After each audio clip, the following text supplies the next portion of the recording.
Sa mundo ng showbiz, officially a mom na ang aktres at vlogger na si Mikey Morada. Ang kanilang little bundle of joy ni Lipa City Vice Mayor Mikey Morada o dapat at vlogger na si Alex Gonzaga. Ayan. At ang kanilang little bundle of joy ni Lipa City Vice Mayor Mikey Morada, isang baby boy. Narito ang report ni Showbiz Angel.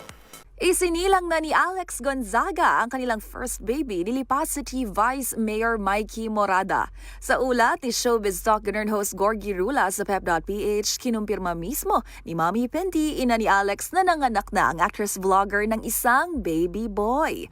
Pinabulaanan naman ito ang haka-hakang kambalang isinilang ni Alex. Sa ngayon ay wala pang inilabas sa detalye sa social media ang first-time mom.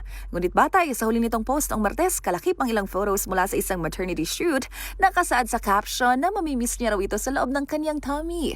At say pa ng aktres, it was like having our own little world. Marami namang fans ang natuwa para sa mag-asawa at sa kanilang tinawag na tila online pamangkin. Kung matatandaan, 3 beses ding nakunan si Alex Gonzaga bago dumating ang kanilang first baby. Habang last June ang mag-organisa ang kanyang ate na si Tony Gonzaga ng isang baby shower. Para sa MBC TV Network News, at Showbiz Angel ng DZRH TV, una sa Pilipinas, una sa Pilipino.